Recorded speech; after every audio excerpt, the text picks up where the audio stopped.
네, 안녕하세요. 새사랑교회 교우 여러분. 저는 기독교 환경운동연대에서 일하고 있는 이현아라고 합니다. 작년 아마 환경주일에 새사랑교회를 방문해서 함께 예배드렸던 기억이 있습니다. 그때도 코로나 상황이어서 우리 교우들의 얼굴을 보지 못했던 기억이 있는데요. 오늘 또다시 찾아왔지만 얼굴을 직접 뵙지는 못하게 되어서 참 아쉽습니다. 네, 이 답답한 현실을 살아가는 저와 그리고 여러분이 이문주를 통해서 하나님께서 주시는 어떤 메시지가 뭔가 이렇게 좀 잘 새겨보고 그리고 이 다음의 삶을 좀 준비해 나가면 좋겠다 이런 생각이 들었습니다. 일단 오늘 주제는 기후위기 시대의 그리스도인의 삶의 전환이라고 잡아보았습니다.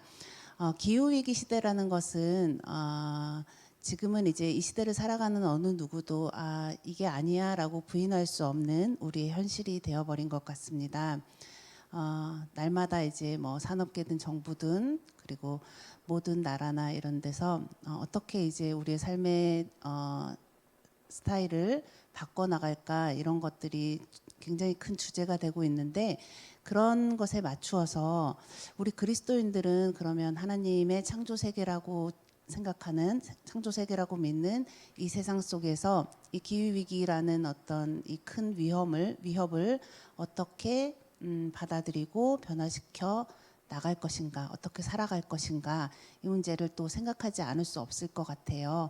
그래서 오늘 주제를 이렇게 잡았고 제가 앞부분은 여러분도 많이 아시는 이야기일 수도 있는데 기후위기 시대가 어떻게 이렇게 우리에게 올 수밖에 없었는가, 그리고 이 기후위기 시대를 대처하는 사람들의 지금 동시대를 살아가는 사람들의 어떤 지금 전환을 위한 준비는 어떤 것들이 이루어지고 있는가, 무엇을 해야 된다고 사람들이 말하고 있는가, 그리고 우리는 그리스도인으로서 그러면 무엇을 할 것인가, 이렇게 세 가지 분야로 해서 한번 나눠서 생각해 보려고 합니다. 자, 기후위기가 우리를 덮쳤고 그것은 예상보다 훨씬 일찍 도착했다. 이 그림은 아마 어디선가들 보셨을 것 같은데요. 이제 더 이상 기후위기는 북극곰만의 문제가 아니라 우리 모두의, 우리 생태계에 존재하는 모든 생명들의 문제가 되었다. 이 한 장의 사진으로 이 아슬아슬한 한 조각 남은 빙하 위에 서 있는 것은 단지 곰만이 아니라 우리의 상황이다. 이런 것들을 좀 우리가 기억했으면 좋겠어요. 그러면 기후위기 진짜인가? 일단 그거부터 간단하게 한번 살펴볼게요. 기후위기 진짜인가요? 우리 진짜 기후위기 시대를 살고 있나요? 이렇게 물어보시는 분들이 간혹 있는데요. 기후위기는 우리가 머리나 입으로 인정하지 않을 뿐 우리의 몸으로 이미 우리의 현실 안으로 이미 깊숙이 들어온 문제죠. 기억하시겠지만 2018년 여름 우리는 최악의 폭염을 경험했고 막 40도 막 넘어갔죠. 그리고 2019년 2월부터 시작된 전 세계적 산불, 아마존 우림에 산불이 나고 2달 넘게 시베리아 지역에 산불이 났고 해를 넘겨가면서 진화되지 못했던 호주 산불을 우리가 기억하고 있습니다. 이 많은 산불의 원인은 지속된 가뭄과 고온 건조 기간이 이렇게 장기화되면서 산불들이 발생했고 꺼지지 못하고 있었던 거죠. 2020년 그리고 우리나라 곳곳에 큰 피해를 입힌 장마, 집중호우 이런 것들을 우리는 기억하고 있습니다. 장마나 집중호우 이런 것들은 그 전에도 있었지만 점점 더 빈번해지고 문제는 위력이 아주 강해지고 있다는 거죠. 그리고 다음 장을 보면 올 겨울에 불과 얼마 전 미국 전역을 덮은 한파, 얼어붙은 텍사스. 근데 기후 위기는 보통 기온 상승 때문에 그렇다고 하는데 왜 한파냐, 이 기후 위기랑 무슨 상관이냐 이렇게 물어보시는 분들이 있을 수도 있는데요. 북극이 더워지면 이렇게 든든한 에어 커튼, 공기 커튼 역할을 했던 제트기류라는 게 북극이 더워지면서 느슨해지는 거예요. 그래서 그러면은 북극의 추위가 그 틈을 타고 아래로 내려오는 거예요. 그래서 어떨 때는 유럽이 한파에 시달리고 어떨 때는 북아메리카가 한파에 시달리고 어떨 때는 아시아가 한파에 시달리고 이런 결과들이 생기는 거죠.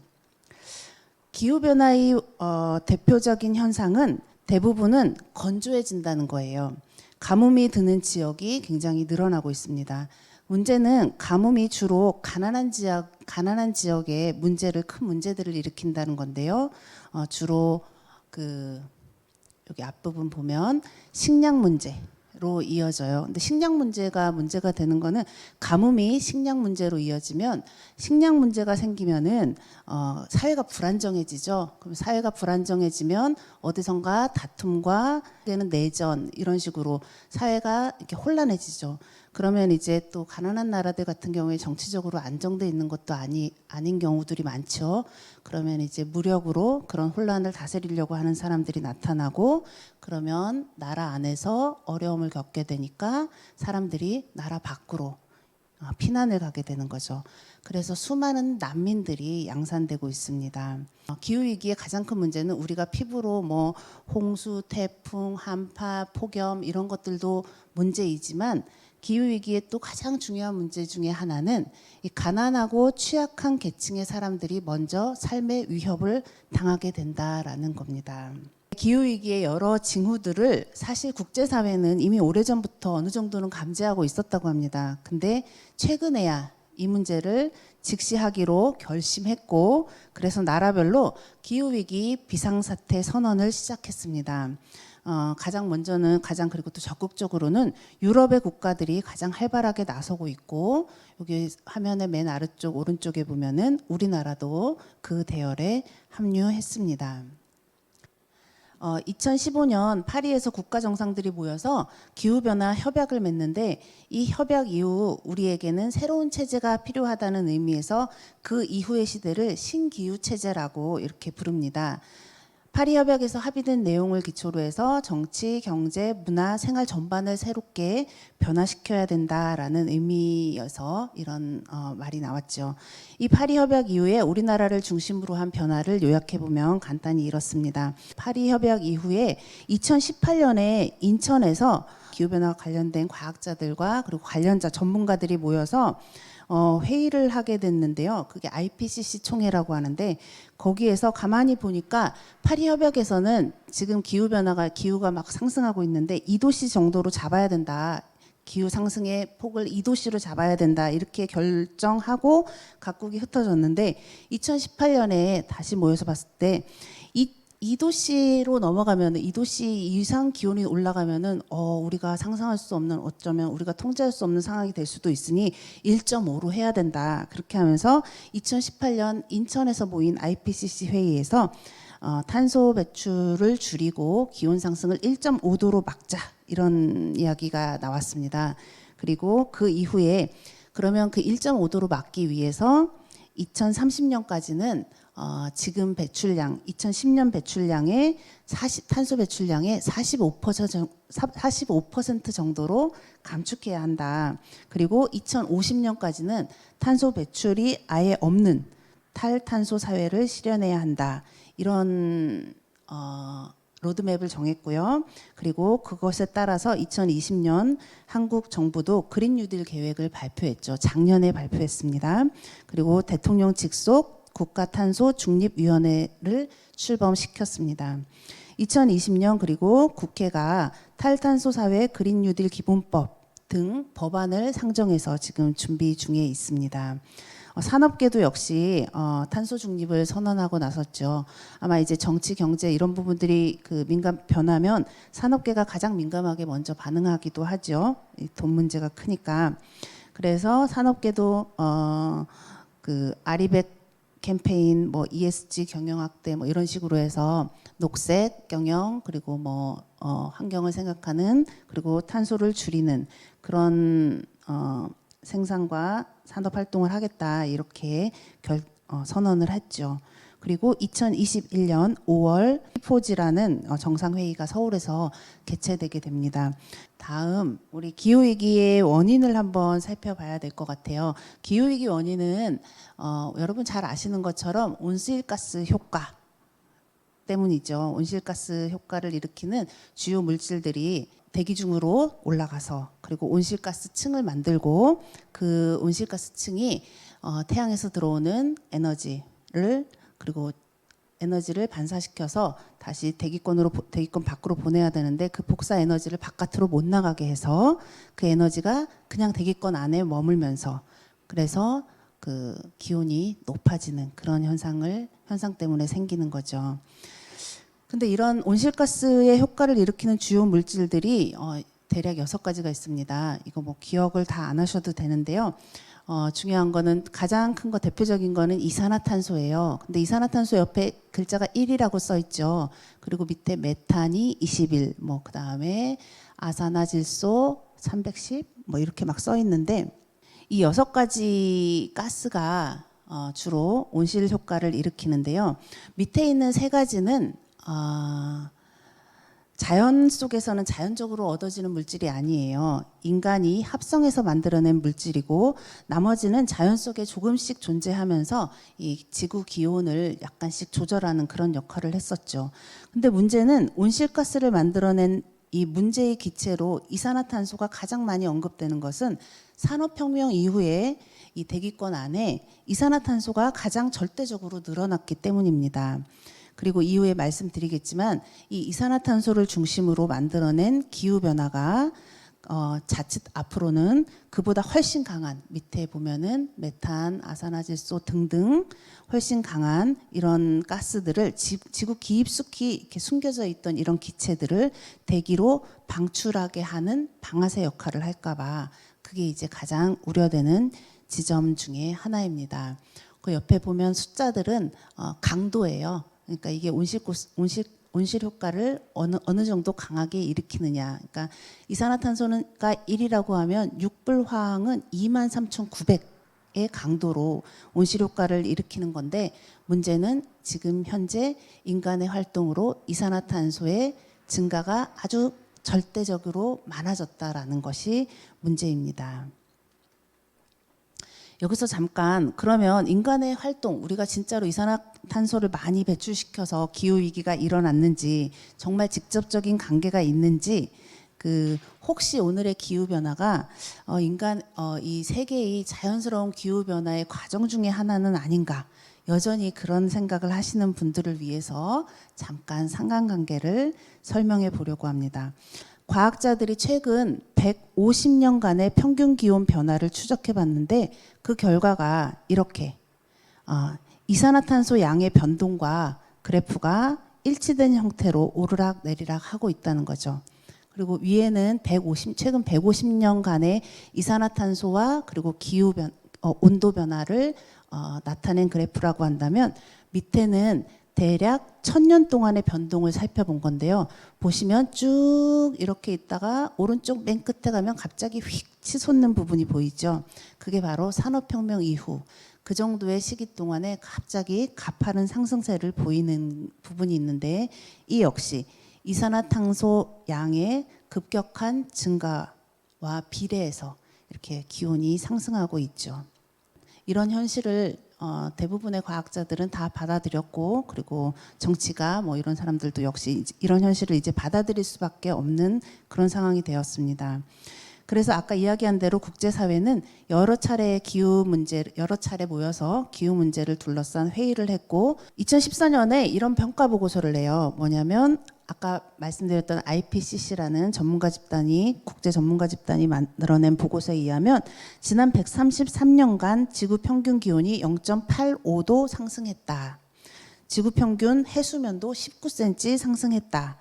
21세기 말이 되면 지구 평균 기온은 3.7도, 해수면은 63cm나 상승할 거다. 이런 이제 보고서가 나왔고 그거를 바탕으로 해서 2015년에 아까 말씀드린 파리 협약이 이제 체결되죠. 안 되겠다. 지구 평균 기온을 2도씨 이내로 막아야 한다. 이렇게 결론 내렸고 그걸로도 부족해. 그래서 2018년 특별 보고서를 통해서 1.5도 상승 이내로 막아야 한다. 이런 결론을 이제 내렸죠. 이 화면은 공기 중 탄소 농도를 나타내는 그림인데요. 1.5도 상승을 지키기 위해서는 사실 지금 공기 중에 이산화탄소 양을 맨 끝에 오른쪽에 보면 이거를 1.5도라는 목표를 지키기 위해서는 이산화탄소 농도를 450 ppm 이내로 유지해야 한다고 해요. 그게 뭐냐면 지금 공기 중에 이산화탄소의 농도가 450 ppm을 넘어가면 기온이 1.5도 이상으로 올라갈 거다. 그러니까 450 ppm으로 유지해야 한다. 이게 이제 목표인데요. 지금 현재 2020년 현재 이미 415 ppm을 도달했다고 합니다. 엊그제 뉴스 보니까 올해인가? 예. 414 ppm을 기록했다고 하죠. 코로나 시대인데도 여전히 농도가 이렇습니다. 이대로 가면 450 ppm을 넘는 건 아주 가까운 시일 내에 가능할 거라는 것이 상당히 이제 절망적이죠. 목표대로 기온 상승을 1.5도 안에서 잡으려면 보시면 빨간 글씨로 되어 있는 1900년대 정도의 수준으로 당장 끌어내려야 한다. 이 이산화탄소 농도를 1900년대 수준으로 끌어내려야 한다라는 이런 과제 앞에 우리가 서 있습니다.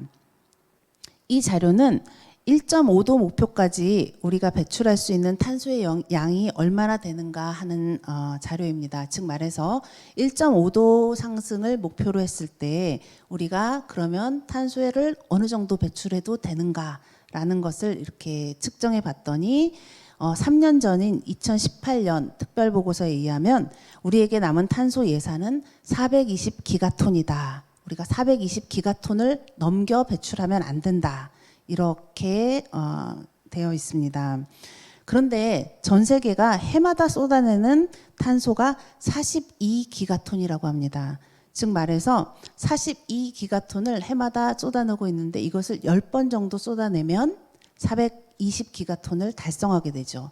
이 얘기는 우리가 420기가톤을 다 쓰는 날까지는 10년 정도 걸릴 거다. 이런 의미입니다. 근데 이 자료가 3년 전 자료라는 걸 감안하면 지금부터 우리가 쓸 수 있는 그동안 또 써온 게 있을 테니까 지금부터 우리가 쓸 수 있는 남아있는 탄소 예산이 의하면 우리는 약 한 7년 정도 지나면 420기가톤의 탄소를 배출하고 말 것이다. 이런 의미죠. 만약 우리가 근데 이 탄소를 다 써서 기온이 1.5도 이상 상승하게 되면 문제는 지구가 스스로 큰 폭으로 변화할지도 모른다라는 겁니다. 바다 같은 경우에 그 안에 굉장히 많은 아까 보셨지만 이산화탄소보다 20배 강한 메탄이라는 가스를 굉장히 많이 품고 있거든요. 그리고 바다가 배출되는 세계에서 배출되는 이산화탄소의 약 70%를 흡수하고 있다고 합니다.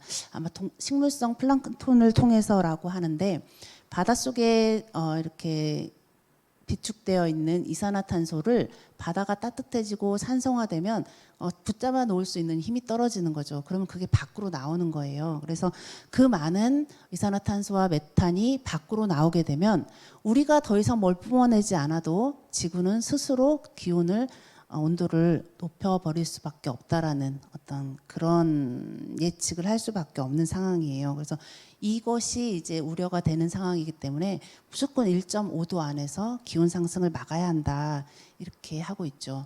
그리고 북극 바로 아래쪽에 이제 뭐 영구 동토층들이 쭉 있죠. 그 안에도 사실은 수많은 메탄 가스들이 그러니까 잠들어 있는데 그것들이 밖으로 나오면 안 되는 거죠. 그래서 1.5도를 어떻게든 잡아야 한다, 지켜야 한다 이렇게 이야기하고 있습니다. 이건 좀 오래된 자료인데요. 2015년 한 7년 전 자료네요. 1인당 탄소 배출량입니다. 쭉 보시면 1인당이에요. 우리나라는 12.54톤으로 1인당 한 사람당 12.54톤을 배출하고 있어요. 세계 평균이 4.7톤인데 우리는 거의 한 3배, 4배, 3배 정도의 탄소를 쓰고 있죠. 도표상으로 보면 미국에 이어서 두 번째로 1인당 배출량이 많은 국가입니다. 전체 양은 2018년 이산화탄소 그 나라에서 배출하는 이산화탄소 전체 양은 2018년 정도의 자료에 의하면 우리나라가 한 8위 정도 되는데 1인당 배출량은 우리나라가 얼등하게 높습니다. 그 얘기는 우리나라가 지금 굉장히 많은 것들을 펑펑 쓰면서 살아가고 있다라는 의미죠. 그렇다면 요건 이제 1.5도 목표에 따른 배출 시나리오인데요. 맨 왼쪽에 40기가톤에서 전체 1년 배출을 40기가톤에서 맨 오른쪽 5기가톤까지 내려야 1.5도 목표를 달성할 수 있다. 이런 내용이고요. 그렇다면 잠깐 이제 이렇게 우리가 지금 전반적인 상황을 우리의 목표 그리고 우리의 지금 현실, 우리의 목표 이런 것들을 살펴봤는데요. 우리는 그러면 무엇을 할 것인가 지금 이런 상황에서 이 문제를 당연히 질문해 봐야겠죠. 뭐 말할 것도 없이 이산화탄소를 배출 많이 하는 화석 연료를 사용하지 않는 그런 삶으로 전환해야 한다. 네, 요거 한 가지가 굉장히 분명합니다. 근데 이걸 어떻게 할 것인가의 문제가 또 돼야 되죠. 근데 이 문제를 두고 사람들이 굉장히 설왕설래하고 있습니다. 이 부분은 사실 이제 어떤 사람들은 지금 당장 급격한 변화는 가능하지 않다. 그리고 바람직하지도 않다. 조금씩 바꿔 나가야 한다. 이렇게 말하는 사람들이 있는데 이런 사람들을 실용적인 불가능주의라고 이렇게 부릅니다. 뭐냐면 실용적으로 보이는 것 같아요. 천천히 가자. 실용적으로 보이는 듯 하지만 결국 변화를 막는 것은 불가능하다라는 것을 안쪽으로 갖고 있는 사람들의 생각이죠. 그리고 또 다른 사람들은 점진적인 개혁을 할 시간이 없다. 급진적으로 개혁하는 우리 삶을 바꾸는 것만이 지구와 사람들을 구할 수 있는 유일한 방식이다. 이렇게 주장하는 사람들이 있습니다.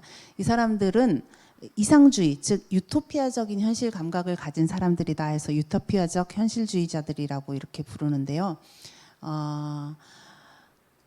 급격하게 바꿔야 우리가 할 수 있다는데 급격하게 바꾸는 것 자체가 이상적이지 않느냐, 아마 이런 의미에서 유토피아적 현실주의라고 부르고 있는 것 같습니다.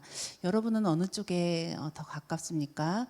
강력한 온실가스 감축 목표는 경제를 위축시키고 일자리를 감소시킬 수 있으니까 배출 감축은 점진적으로 해야 된다 이렇게 주장하기도 하고, 또 그 반대로 온실가스를 지금 급격하게 줄이지 않으면 경제도 일자리도 앞으로는 유지하기 어렵다 이렇게 말하는 사람들도 있죠. 여러분은 어느 쪽에 더 가까우신지 모르겠지만 어쨌든 우리는 지금 뭔가 변화가 강력하게 요구되는 시점에 서 있다라는 것만은 아주 분명한 사실입니다. 다 알겠는데 과연 나 같은 우리 같은 개인이 미미한 개인의 노력으로 뭐를 바꿀 수 있겠어라는 생각이 드는 거죠. 기업이나 나라가 그리고 국제사회가 다 같이 뭔가를 아주 크게 바꾸지 않으면 개인들이 노력한다고 과연 될까라는 생각이 들 수 있습니다. 당연히 맞는 말이죠. 우리가 플라스틱 안 쓰는 운동을 열심히 해봤지만, 일회용품 안 쓰는 운동을 열심히 해왔지만 기업이 플라스틱을 안 만들어내고 그 다음에 일회용품을 법적으로 잘 규제하면 우리는 다른 방법을 찾고 또 대안적으로 살 수 있을 거거든요. 그래서 기업이나 정부나 정책이나 이런 것들이 굉장히 사실은 중요합니다. 그런데 저 역시 그런 생각을 하던 중에 얼마 전에 읽은 책이 또 생각났어요. 뭐냐면 이 책의 중간에 보니까 기후를 위해서 개인이 할 수 있는 최선이 무엇입니까? 라는 질문에 대해서 어떤 목사님이 이렇게 얘기했다고 해요. 우선 개인적이 되는 것을 멈추십시오. 이렇게 얘기했다고 해요. 뭐냐면 기후위기라는 문제는 저 집에 불이 났네. 어떡하지? 하고 우리가 서로를 분리해서 볼 수 있는 문제가 아니라는 거예요. 나 스스로가 무엇을 할 수 있을 건가 하는 것이 문제가 아니라 우리가 되고 우리가 하나의 공동체가 되어서 이렇게 같이 연대하면서 이 문제를 풀어나가야 된다라는 의미로 저는 그렇게 받아들였어요. 그래서 이 대답을 보면서 맞아, 개인적이라는 말을 이제는 우리의 삶의 어떤 이런 생태 문제들을 생각할 때 개인적이라는 말을 머릿속에서 지워야 되겠다. 우리는 하나의 운명 공동체다. 이런 생각으로 이 세계를 위해서 내가 할 수 있는 일을 찾는 게 맞는 것 같다. 이런 생각을 좀 했습니다.